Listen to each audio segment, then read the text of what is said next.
एक हादसे में मेरी बीवी अंधी हो गई। मैं उसका इलाज करवाने के लिए दिन रात मेहनत करता, लेकिन शाम को जब घर वापस आता तो कभी उसके बाल बिखरे होते तो कभी कपड़े फटे हुए होते और उसके पास ढेर सारे पैसे होते। जब मैं पूछता तो कहती कि कोई देख कर गया है। मैं हैरान हो जाता, कैसा कैसे हो सकता है। एक दिन राज जानने के लिए मैं घर में ही छुप गया और फिर जो कुछ मैंने देखा, मेरे तो होश उड़ गए। क्योंकि मेरा नाम फारूक है, मेरा इस दुनिया में कोई नहीं था, सिर्फ मेरी बहन के अलावा। हमारे माँ बाप तो हमें इस दुनिया से छोड़कर जा चुके थे। मैंने खुद ही अपनी बहन की शादी कर दी थी और वो अपने ससुराल में खुशी खुशी रह रही थी। मैं यहाँ नवाबशाह में नौकरी करता था और यहीं पर ही रह रहा था। यहाँ पर मैंने किराए पर अपना एक फ्लैट लिया हुआ था। एक आम आदमी के हिसाब से मेरी नौकरी बहुत अच्छी थी। मैं अच्छा काम किया करता था। मेरी बहन कभी कभी मेरे घर आ जाती थी और मेरे घर के सारे काम करके अपने ससुराल चली जाती थी। लेकिन इन दिनों उसके प्रेगनेंसी के दिन चल रहे थे, इसलिए वो मेरे घर पर नहीं आ सकती थी। वैसे तो मैं घर के सारे काम कर लिया करता था, लेकिन जब कोई औरत घरेलू काम करती है तो वो अपने हिसाब से काम करती है और अपने जहान्नुम बने हुए घर को भी खूबसूरत बना देती है। लेकिन जब कोई मर्द घर के काम करने में लग जाता है तो शायद वो अच्छे बने हुए घर को भी अजाब बना देता है, क्योंकि मर्द घर को औरत के हिसाब से नहीं चला सकता। औरत बहुत समझदारी और अपने हिसाब से ही अपने घर को चलाती है। फिर शायद मेरे अकेलेपन के लिए भी एक हल निकल गया था। मैंने कभी जिंदगी में नहीं सोचा था कि मुझे कभी एक लड़की से बेहद प्यार हो जाएगा। वो लड़की मेरा आने वाला नसीब बन जाएगी। उसे पाने के लिए मैंने हर कोशिश की थी। मुझे नहीं पता था कि मैं जिस लड़की को पाने की कोशिश कर रहा हूँ उसकी सारी ख्वाहिशें पूरी करते करते मेरे साथ एक दिन कुछ ऐसा हो जाएगा उसके बारे में कभी भी मैंने सोचा भी नहीं होगा। क्योंकि जिस लड़की से मैं प्यार करता था उसने मेरे साथ साथ मेरी फीलिंग्स को भी ठेस पहुंचाई थी। लेकिन फिर भी मैंने उसकी खुशी को ही मद्देनजर रखते हुए उसे उसके हाल पर छोड़ दिया था और अपना दिल पक्का कर लिया था। क्योंकि मेरी बीवी ने मेरे साथ मेरी शादी को 7 महीने हो गए थे और मैं अपनी बीवी नूर के साथ बहुत ज्यादा खुश था। क्योंकि मैं अपनी जिंदगी का ये खास वक्त गुजार रहा था। वो वक्त मेरे लिए ऐसा था जिसको मैं आज भी याद करके मुस्कुराता हूँ। मुझे अपनी बीवी से बहुत ज्यादा प्यार था क्योंकि वो बहुत ज्यादा खूबसूरत थी। वो इतनी ज्यादा खूबसूरत थी कि मैं क्या अगर कोई और भी मर्द उसे देखता तो वो सिर्फ देखता ही रह जाता। खुदा ने उसे बहुत ही फुर्सत से बनाया था।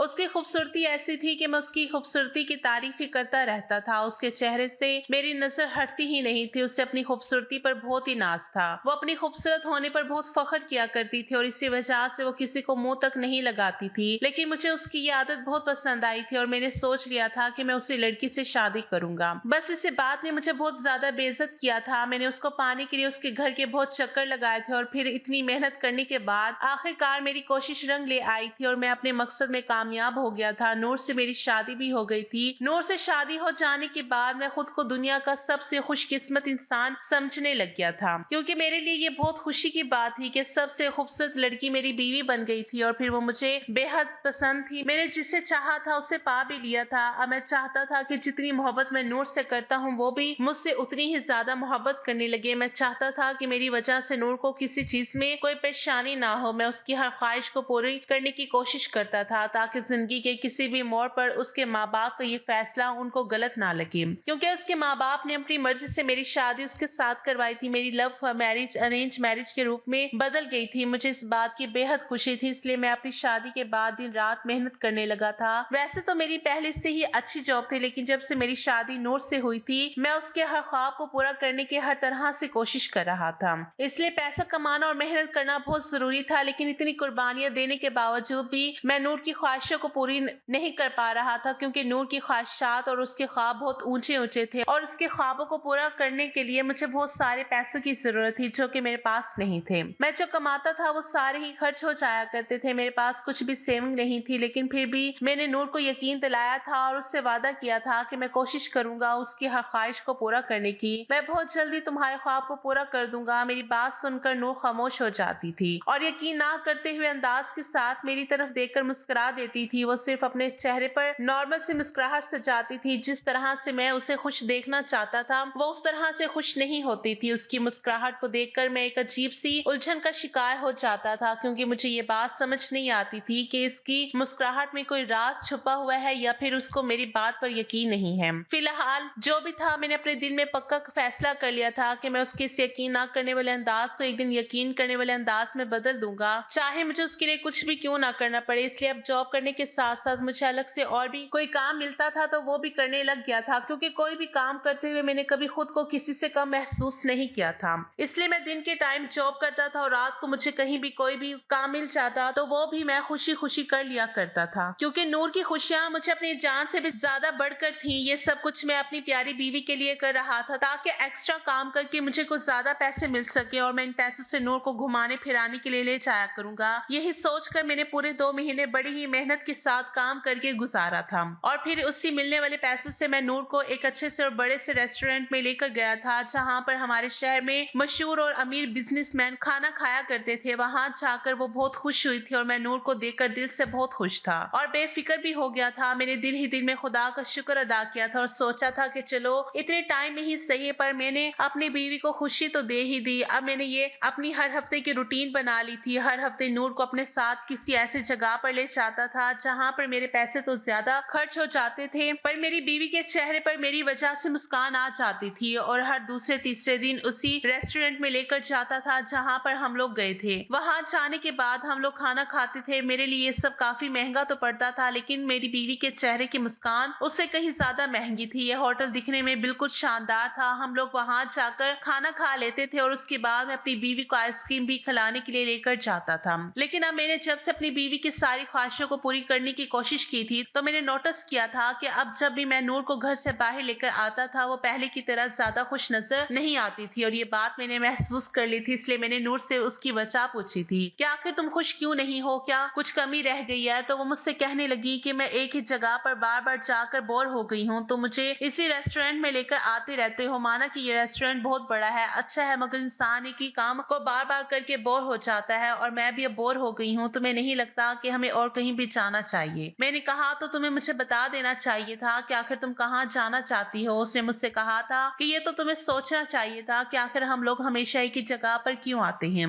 इसके अलावा और भी कहीं पर हम क्यों नहीं जाते। तो मैं नूर की बात सुनकर बस खामोश हो गया था, क्योंकि मैं नूर के सामने अपनी मजबूरियों का रोना नहीं रोना चाहता था और ना ही उसे ये बताना चाहता था कि मेरे पास इतने पैसे नहीं है कि मैं उसे इस जगह के अलावा भी और किसी महंगी जगह पर लेकर जा सकूं। मेरे लिए तो इस जगह का खर्चा करना ही काफी मुश्किल था। मैं तो बस खामोश होकर बैठकर उसकी तरफ देख रहा था, क्योंकि मुझे नूर की बातें सुनकर बहुत दुख हुआ था और साथ ही में मुझे अपने ऊपर भी गुस्सा आ रहा था कि आखिर मैं अपनी बीवी को खुश क्यों नहीं रख पा रहा हूँ, जबकि मैं नूर को खुश रखने की हर मुमकिन कोशिश करता रहा था। लेकिन उसके बावजूद भी मैं हर बार नाकाम हो जाता था। वो हर बार मुझे अपनी दोस्तों के बारे में बताती थी कि मेरी सभी दोस्तों की किस्मत बहुत ही अच्छी निकली, क्योंकि इन सब की शादी अमीर खानदान में हुई है और वो सभी अपने ससुराल में अपने शौहर के साथ बहुत खुश रह रही हैं। मेरी सारी दोस्तें ही अपने शौहरों के साथ हर जगह घूमने के लिए जाती हैं। हर महीने उन लोगों को पिकनिक पर जाना होता है और एक हम लोग हैं जो घर से सिर्फ उस रेस्टोरेंट या फिर मार्केट में ही घूम लेते हैं और कहीं जाते ही नहीं है। हमारी जिंदगी तो बस इतनी सी ही रह गई है। कोई घूमने फिरने मरी जाता है तो कोई कोई कश्मीर जाता है। हम तो सिर्फ ऐसी जगह के बारे में सोच ही सकते हैं। अपनी पूरी बात करने के बाद वो मुझे अजीब नजरों से देख रही थी। फिर उसने कहा कि मेरी सारी दोस्तों में सिर्फ मेरी ही किस्मत ऐसी निकली है कि मैं हर चीज के लिए ही तरस कर रह गई हूँ। नूर की बातें सुनकर मैं बहुत शर्मिंदा हो गया था और मैंने उससे अपनी नजरों को चुरा लिया था। नूर की शादी के बाद आज पहली बार उसकी दोस्तें हमारे यहाँ डिनर पर आई थी। नूर ने अपनी दोस्त को डिनर पर बुलाया था और उसके लिए काफी सारी डिशेस भी तैयार की थी। इस सब में भी मेरा काफी खर्चा हो गया था, क्योंकि हम तो नॉर्मल घर में सिर्फ 1 या 2 ही डिशेस बनाते थे। लेकिन उसने कहा कि मेरी दोस्त बहुत अमीर फैमिली में शादी करके गई है, इसलिए उसके ससुराल में मेहमानों के लिए काफी सारी डिशेस बनती है। यही वजह थी कि उसने भी अपनी दोस्त के घर आने के लिए काफी अच्छा इंतजाम किया था। मुझे इस बात से कोई इतराज नहीं था। मेहमान तो वैसे भी कभी कभी आते हैं, लेकिन उसकी दोस्त हमारे घर आने के बाद बड़ी ही अजीब नजरों से हमारे घर को टटोल कर चारों तरफ से देख रही थी और फिर उसके साथ ही उसने नूर को भी तरस भरी नजरों से देखा था और उससे पूछा था कि तुम्हारा घर कितना छोटा है, तो ये बिल्कुल एक छोटे से डब्बे जैसा लग रहा है। उसने इसके अलावा घर के बारे में और भी काफी सारी बातें कही थी। उसने मेरी बीवी से ये भी कहा था कि मुझे अच्छे तरीके से याद है कि तुम्हें अमीर लोग कितने पसंद है और तुम्हारी कितनी ख्वाहिश थी कि तुम्हारी शादी भी किसी बहुत अच्छी जगह पर हो जाए जहां पर तुम्हारी हर ख्वाहिश को पूरा किया जाए। नूर अपनी दोस्त की सारी बातों को सुनकर खामोश खड़ी रही थी। फिर थोड़ी देर के बाद नूर की दोस्त ने जब उसे खामोश खड़ा हुआ देखा तो उससे पूछा कि तुम खुश तो हो ना, और बताओ तुम्हारी शादी ऐसे घर में कैसे हो गई? तुम्हारे वालिदैन को तुम्हारे लिए कुछ तो देखना चाहिए था ना, जबकि तुम तो इतनी खूबसूरत और इतनी ज्यादा पढ़ी लिखी हो। तुम्हारा रिश्ता तो किसी भी अच्छे घर से आ जाना चाहिए था जहाँ पर तुम सारी जिंदगी राज करती। आखिर ये सब तुमने अपने साथ क्या किया? ये सब तुम्हारे साथ कैसे हुआ यार? नूर की दोस्त की बातें सुनकर मुझे उसके ऊपर बहुत ज्यादा गुस्सा आ रहा था। मेरा दिल तो कर रहा था कि मैं उसे मुंह तोड़ जवाब दूं, लेकिन मैं ऐसा नहीं कर सकता था। लेकिन मेरी ख्वाहिश थी कि नूर ऐसा करे और उससे कहे कि मैं बहुत खुश हूँ और वैसे भी खुश रहने के लिए पैसों की जरूरत नहीं होती, बल्कि मोहब्बत की जरूरत होती है और मेरा शौहर मुझसे बहुत मोहब्बत करता है। लेकिन उसने ऐसा कुछ भी नहीं कहा, तो उस बात पर मेरा दिल टूट गया था। बल्कि उसने तो अपनी दोस्त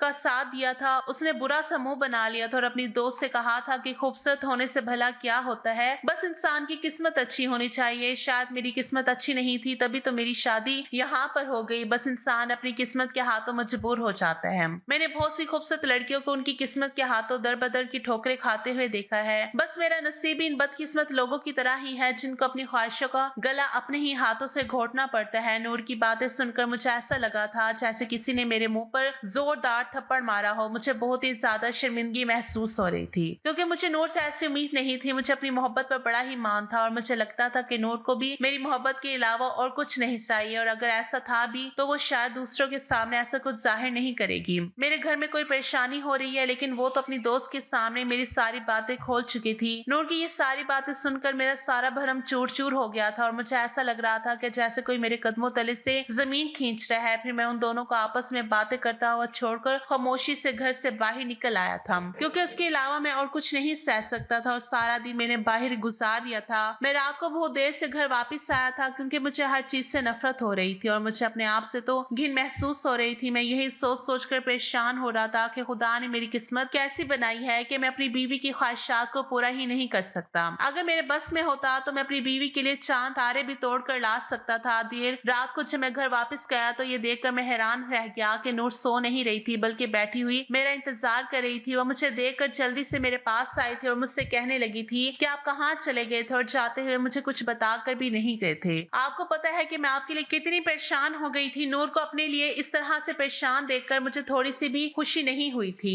क्योंकि मेरा सारा भरम तो अब टूट चुका था। इसलिए मैंने नूर के सवाल का कोई भी जवाब नहीं दिया था, बल्कि उल्टा उसी से पूछने लगा था कि तुम अभी तक सोई क्यों नहीं हो। उसने मेरी बात सुनकर मुझसे कहा था कि मैं आपका इंतजार कर रही थी, लेकिन मैंने नूर का जवाब सुनकर उसे कुछ भी नहीं कहा था, बल्कि मैं सीधा चलता हुआ खामोशी से अपने कमरे में आ गया था और आकर अपना नाइट सूट निकालने लगा था। मेरे पीछे ही वो भी कमरे में आ गई थी। मैं अभी अलमारी से अपने कपड़े निकाल ही रहा था कि वो मुझसे पूछने लगी थी कि क्या आप मुझसे किसी बात पर नाराज हो। तो मैंने उसकी किसी बात का कोई जवाब नहीं दिया था और मैं अपने कपड़े निकालने में मसरूफ था। और फिर मैंने गुस्से से पूछा, क्या तुम सच में मुझसे शादी करने पर खुद को बदकिस्मत समझती हो। तो मेरी बात सुनकर अचानक ही नूर के चेहरे का रंग फीका पड़ गया था। वो मुझसे फौरन ही गर्दन हिलाते हुए कहने लगी, नहीं बिल्कुल भी नहीं, लेकिन आप ऐसा क्यों पूछ रहे हो। नूर की बात सुनकर मैंने उसे साफ साफ कह दिया था कि जब तुम अपनी दोस्त से कह रही थी कि तुम्हारी किस्मत खराब है इसलिए तुम्हारी शादी मुझसे हुई है, तब मैंने तुम्हारी सारी बातें सुन ली थी, इसलिए तुम्हें अब मुझसे झूठ बोलने की कोई जरूरत नहीं। तो मेरी बात सुनकर नूर ने जल्दी से बात को इधर उधर घुमाने की कोशिश की थी और मुझसे कहा था कि जरूर आपको कोई गलत फहमी हो रही है, क्योंकि मैंने अपनी दोस्त से ऐसा कुछ भी नहीं कहा था, क्योंकि एक बीवी का नसीब तो उसके शौहर से जुड़ा हुआ होता है और बीवी के लिए यही सबसे बड़ी किस्मत की बात होती है कि उसका शौहर उससे इतना प्यार करता है, उसको इतनी इज्जत देता है, यही उसके लिए बहुत है। इसलिए अगर मेरे शौहर की भी किस्मत अच्छी हुई तो उनको सब कुछ मिल जाएगा, लेकिन अगर मैं ही बदकिस्मत हुई तो इसमें आपका तो कोई कसूर नहीं है। नूर की बातें सुनकर मैं फौरन ही उसकी बातों में आ गया था, क्योंकि वो बहुत ही मासूम सा चेहरा बनाकर ऐसी बातें कर रही थी और तो और मैंने उसका यकीन भी कर लिया था, क्योंकि मैं नूर से बहुत प्यार करता था। मैं उसकी हर बात पर आंख बंद करके यकीन कर लिया करता था, इसलिए मैंने एक तरह अपनी नाराजगी खत्म कर दी थी।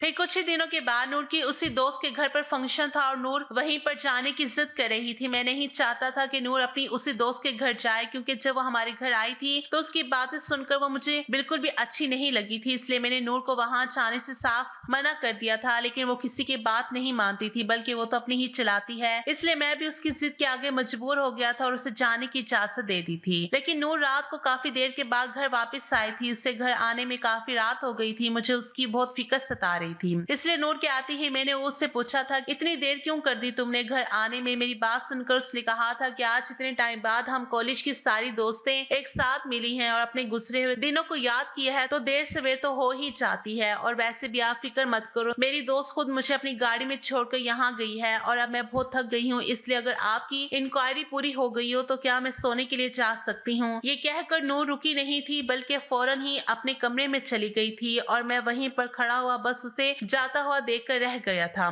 फिर अगले ही दिन नूर दोबारा से तैयार हो रही थी। पता नहीं अब वो कहाँ जा रही थी, उसे इतना इतना तैयार होता हुआ देखकर मैंने उससे पूछा कि कहाँ जाने की तैयारी है तुम्हारी। तो मेरी बात सुनकर नूर ने मुझे बताया कि मैं जोहा के घर जा रही हूँ। उसकी उस बात को सुनकर मुझे फौरन ही गुस्सा आ गया था और मैंने उससे कहा था कि तुम कल ही तो वहां पर गई थी, तुम्हारा वहां पर क्या काम आ गया, आज क्यों तुम वहां जा रही हो? वैसे भी रोज रोज किसी के घर जाना अच्छी बात नहीं होती है। मेरी उस बात पर नूर ने बड़े ही बेरुखी से मुझे जवाब दिया था कि मुझे जोहा से कुछ काम है, थोड़ी देर में आ जाऊंगी, और वैसे भी मैं किसी और के घर नहीं जा रही हूँ बल्कि अपनी दोस्त के घर जा रही हूँ, जोहा के घर, जिसे आप अच्छी तरह से जानते हो। वो मेरी कॉलेज फ्रेंड है, उसके घर जाने में मुझे कोई बुराई नजर नहीं आती। अब तो ये नूर का रोजाना का मामूल बन गया था। वो हर रोज ही तैयार होकर जोहा के घर चली जाती थी और काफी देर से घर लौटती थी। उसे मेरी भी कोई फिक्र नहीं होती थी कि मुझे घर आकर खाना भी खाना होता है। वो मेरे लिए खाना नहीं पकाती थी, इसलिए मैं मार्केट से ही लाकर खाना खा लिया करता था, और जब वो खुद घर आती तो कहती कि मैं खाना खाकर आई हूँ। मुझे उसकी ये बात बिल्कुल भी पसंद नहीं आई थी, इसलिए अब हमारी रोज ही लड़ाई होने लगी थी।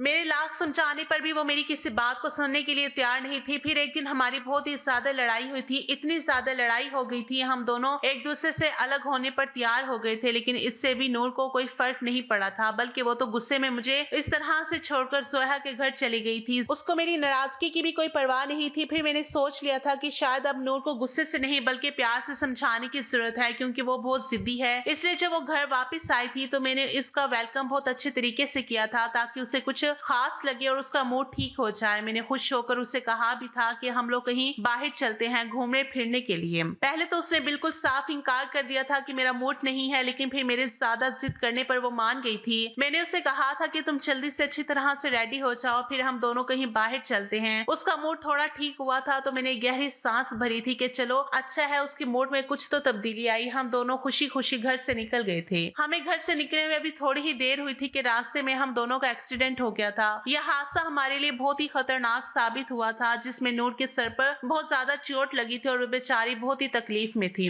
वैसे तो मुझे भी बहुत चोट आई थी, लेकिन मुझे सबसे ज्यादा नूर की चोट की परवाह थी। मुझे तो बस मामूली सी चोट आई थी। रोड पर मौजूद लोग जल्दी से हमें उठाकर अस्पताल ले गए थे। डॉक्टर ने फौरन ही हम दोनों का इलाज शुरू कर दिया था। लेकिन नूर के बारे में पूछने पर डॉक्टर ने मुझसे कहा था कि अभी हम आपको नूर के बारे में कुछ नहीं बता सकते, क्योंकि मरीज की हालत कुछ सीरियस है। मरीज के सर पर बहुत गहरी चोट आई है, वह अभी भी बेहोश है। जब तक वो होश में नहीं आ जाती हम आपको कुछ नहीं बता सकते। होश में आने के बाद ही हम कुछ कह सकते हैं, इसलिए बेहतर यही है कि उनके होश में आने का इंतजार किया जाए। नूर को बेहोश हुए 2 घंटे हो गए थे, लेकिन वो अभी तक होश में नहीं आ रही थी, जिसकी वजह से मैं बहुत ज्यादा परेशान हो रहा था और अपने खुदा से बार बार अपनी बीवी की सलामती की भीख मांग रहा था। मैं बहुत घबरा गया था और बार बार उसके होश में आने की दुआ कर रहा था। फिर थोड़ी देर के बाद नूर को होश आ गया था। मैंने खुदा का शुक्र अदा किया था, लेकिन अगले ही पल मेरे होश उड़ गए थे जब डॉक्टर ने मुझे बताया कि इस हादसे में आपकी बीवी की दोनों आंखें चली गई। वो अब इस रंगीन दुनिया को अपनी आंखों से नहीं देख सकती। मुझे तो डॉक्टर की बातों पर यकीन नहीं आ रहा था, इसलिए मैं फौरन ही भागकर नूर के पास चला गया था और वहां पर जाते ही मैंने नूर से पूछा, तुम कैसी हो? नूर ने मेरी आवाज सुनकर मुझसे कहा था कि फारूक, मेरा सर बहुत भारी हो रहा है और ऐसा लग रहा है फटने वाला है। थोड़ी देर ही गुजरी थी, मैं इसके अफसोस में वहां पर खड़ा हुआ था और अपनी बीवी को बड़ी बेताब नजरों से देख रहा था, जब उसने कहा कि ये कमरे में अंधेरा क्यों किया हुआ है? फारूक, जरा यहाँ की लाइट तो ऑन करो, इस कमरे में बहुत अंधेरा है और तुम तो जानती ही हो ना कि मुझे अंधेरे से डर लगता है और मेरे दिल पर घबराहट सवार हो जाती है। मैंने डॉक्टर से भी इस बारे में कहा था, लेकिन डॉक्टर ने कहा था कि आपको अभी कुछ देर अंधेरे में ही रखा जाएगा, मगर मुझे बहुत डर लग रहा है। तो नूर की बात सुनकर मैंने कमरे में चारों तरफ अपनी नजर घुमाई थी और मेरी आंखों से आंसू निकल रहे थे, क्योंकि कमरे में हर तरफ रोशनी ही रोशनी छाई हुई थी। फिर मैंने बड़ी मुश्किल से खुद को संभाला था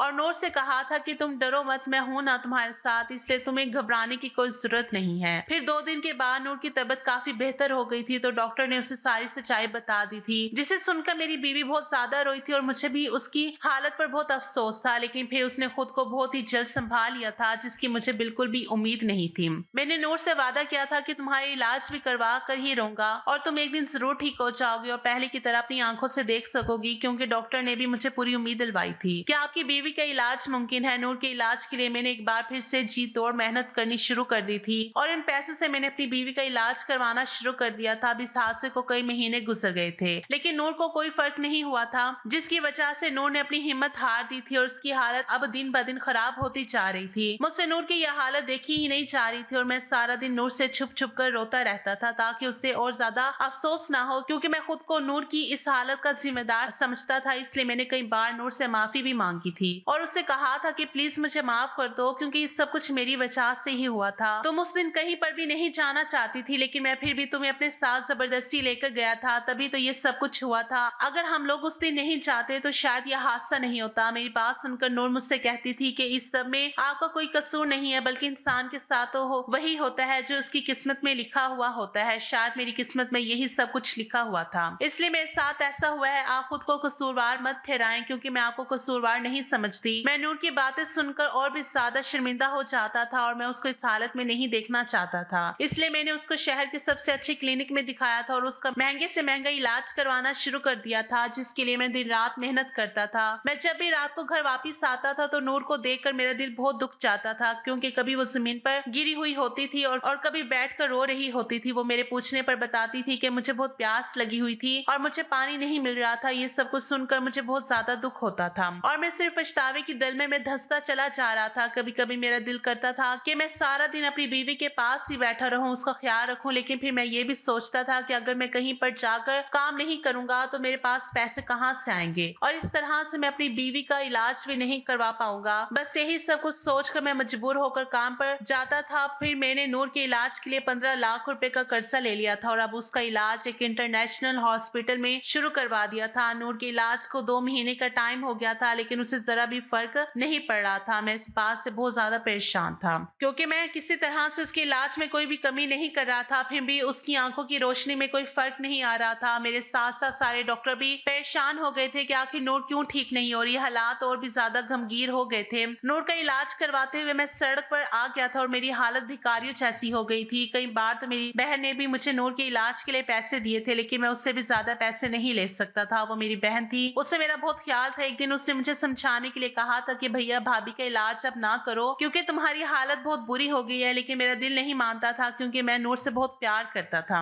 और मैं उसे ऐसी हालत में कभी नहीं देख सकता था। मैंने उससे वादा किया था कि मैं हमेशा तुम्हारा साथ दूंगा। अब मैं इस वक्त में उसका साथ कैसे छोड़ सकता था। मेरी सारी कोशिशें नाकाम हो गई थी क्योंकि नूर ठीक नहीं हुई थी। अब जिन लोगों से मैंने उधार लिया था वो भी मुझसे बार बार पैसे मांग रहे थे और मैं हर बार उन लोगों से कुछ वक्त मांग लेता था, लेकिन ये लोग उस पर भी राजी नहीं हो रहे थे। और होते भी क्यों, क्योंकि मैं उन लोगों को कई बार टाल चुका था। मुझे झूठ बोलना पसंद नहीं था, लेकिन मैं मजबूर था। मैं बहुत बुरे हालात से गुजर रहा था। उन लोगों ने मुझ पर जोर डालना शुरू कर दिया था कि मैंने उनके पैसे वापस नहीं किए तो वो लोग मेरा बुरा हाल कर देंगे। मैं अपने हालात से लड़ते लड़ते अब थक चुका था क्योंकि कुछ भी ठीक नहीं हो रहा था और मैं अब बेबस हो चुका था। फिर एक दिन जब मैं काम से घर वापस आया तो नूर की हालत कुछ अजीब सी थी। उसकी आंखों में आंसू थे और वो पसीने से भीग रही थी। उसके हाथों में बहुत से पैसे थे। फिर उसने मेरी आवाज सुनते ही सारे पैसे मेरे सामने किए थे और मुझसे कहने लगी थी कि ये पैसे आपका कोई दोस्त देकर गया है। उन पैसों को मैंने बड़ी हैरानी से देखते हुए सोचा था कि ये पैसे आखिर किसने दिए होंगे, क्योंकि मेरे तो काफी सारे दोस्त थे, लेकिन कुछ ऐसे दोस्त थे जो मेरी मदद किया करते थे। वो इन दिनों शहर से बाहर गए हुए थे और कुछ दोस्तों से तो मैं पहले ही पैसे उधार ले चुका था। वो लगातार मुझसे अपने पैसे मांग रहे थे। अब ऐसा हर रोज ही होने लगा था। मैं जब भी घर वापस आता था तो नूर पैसे मेरे सामने रख देती थी, लेकिन उसकी हालत बहुत ही अजीब सी होती थी। कभी उसके बाल खुले हुए होते थे और कभी वो बहुत टेंशन में होती थी और कभी तो वो रो रही होती थी और उसके मुंह पर थप्पड़ का निशान भी होता था, जिसे देखकर मैं बहुत डर जाता था और सोचता था कि आखिर ये सब कुछ क्या हो रहा है। इसलिए एक दिन मैं उसकी हकीकत को जानने के लिए नूर को घर से ये कहकर घर के अंदर छुप गया था कि मैं काम पर जा रहा हूँ और नूर पर नजर रखे हुए था, क्योंकि मैं ये जानना चाहता था कि आखिर नूर को पैसे कौन देकर जाता है और उसकी ये अजीबोगरीब हालत कैसे होती है और इस सब का मतलब क्या है। लेकिन फिर थोड़ी ही देर के बाद मेरे सर पे आसमान टूट पड़ा था और मुझे अपनी आंखों पर यकीन नहीं हो रहा था कि मैं जो देख रहा हूँ वो सब हकीकत है या नहीं, क्योंकि मेरे जाते ही नूर उठ खड़ी हुई थी और सीधा चलती हुई कमरे में चली गई थी। फिर कुछ ही देर में वो अपना मोबाइल लेकर आई थी और किसी फहाद नाम के लड़के से फोन पर बातें कर रही थी और कह रही थी कि हमारे इस नाटक का कोई भी फायदा नहीं हुआ, क्योंकि मुझे तो लगा था कि जब मैं अंधेपन का नाटक रचाऊंगी तो फारूक मुझे तलाक दे देगा, क्योंकि वो तो लड़कियों की खूबसूरती पर मरने वाला इंसान है। मुझे भी उसने खूबसूरत देखकर ही पसंद किया था और अब तो मेरी खूबसूरती पर ग्रहण लग चुका था, लेकिन फिर भी उसने तो मेरी उम्मीदों पर पानी ही फेर दिया जब उसने मेरा इलाज करवाना शुरू कर दिया था। और वो कह रही थी कि फहाद देखो, तुम्हारा दूसरा आइडिया भी हमारे कुछ काम नहीं आया। मैं तो हर रोज से अजीब अजीब हरकतें करने लग गई थी कि अब तो फारूक मुझ पर शक करेगा और मुझे फौरन ही छोड़ देगा, लेकिन पता नहीं क्यों वो तो बहुत ही बेवकूफ इंसान है, उसे तो मुझ पर शक ही नहीं हो रहा। मेरी तो बस यही एक ख्वाहिश है कि वो मुझे जल्द से जल्द तलाक दे दे और मैं इस घर को और उसको छोड़कर चली जाऊं, क्योंकि मैं इस घुटन भरे माहौल में और इस गरीबी भरी जिंदगी से आजाद हो जाऊंगी और मैं बस जल्दी से इस कैद से आजाद होना चाहती हूँ। नूर की बातें सुनकर मुझे ऐसा लगा था जैसे मुझे किसी सांप ने सूंघ लिया हो, क्योंकि मैं अपनी जगह से कोई कोई रिएक्ट ही नहीं कर पा रहा था और मुझे यकीन नहीं आ रहा था कि नूर मेरे साथ अंधेपन का इतना बड़ा नाटक कर रही थी। फिर मुझे अपने आप पर भी बहुत गुस्सा आ रहा था कि आखिर मैंने इसके नाटक को पहचाना क्यों नहीं। मैंने उसके ऊपर इतने पैसे लगाए और अब मैं इतने कर्ज में डूब गया हूँ जिससे निकलना मुझे बहुत मुश्किल नजर आ रहा है। मैंने एक नूर की खुशी के लिए क्या कुछ नहीं किया था। मेरा दिल तो कर रहा था कि मैं जाकर अभी नूर के मुंह पर थप्पड़ मार दूं और उससे पूछूं कि आखिर तुमने मेरे साथ इतना बड़ा धोखा क्यों किया। उसने मेरी मोहब्बत के बारे में एक बार भी नहीं सोचा था। मुझे उससे बहुत ज्यादा नफरत महसूस होने लगी थी। फिर मैंने खुद को बड़ी मुश्किल से संभाला था और नूर को रंगे हाथों पकड़ लिया था। वो मुझे देखकर बहुत डर गई थी और उसने मुझसे नजरें चुरा ली थी क्योंकि वो समझ गई थी कि मैं उसकी सारी सच्चाई को जान गया हूँ। मैंने नूर से सवाल किया था कि आखिर तुमने मेरे साथ ये सब कुछ क्यों किया। मेरी बात सुनकर वो खामोश हो गई थी। फिर मैं उस पर चिल्लाया था और मैंने उससे कहा था कि खामोश मत रहो, मुझे सब कुछ सच बताओ। मेरे चिल्लाने पर वो कांप गई और उसकी आंखों में अचानक आंसू आ गए थे और कहने लगी कि मैं तुमसे तंग आ गई थी और तुम्हारे साथ इस गरीबी भरी जिंदगी से भी, क्योंकि मुझे मोहब्बत करने वाला इंसान नहीं बल्कि सिर्फ पैसे चाहिए था जो कि तुम्हारे पास नहीं है, जो कि फहाद के पास है। इसलिए मैंने ये सब कुछ किया था क्योंकि मैं तुमसे प्यार नहीं करती, मैं तो सिर्फ उस इंसान से प्यार करती हूँ जो मेरी सारी ख्वाहिशों को चुटकियों में पूरा कर सकता है। नूर की बातों ने मुझे कुछ भी कहने के काबिल नहीं छोड़ा था, लेकिन फिर भी मैंने हिम्मत करके उससे पूछा था कि ये सब कुछ कब से चल रहा है। फिर अचानक से मुझे याद आया था और मैंने उससे कहा था कि जब तुमसे सोहा के घर का कहकर जाती थी तो क्या तुम सोहा के घर पर नहीं बल्कि फहाद से मिलने के लिए चाहती थी। तो नूर ने फौरन ही मुझसे कहा था कि हाँ ऐसा ही है और फिर वो कहने लगी थी कि अब अगर तुम्हें सारी सच्चाई का पता चल ही गया है तो मुझे तलाक दे दो क्योंकि मैं तुम्हारे साथ नहीं रहना चाहती।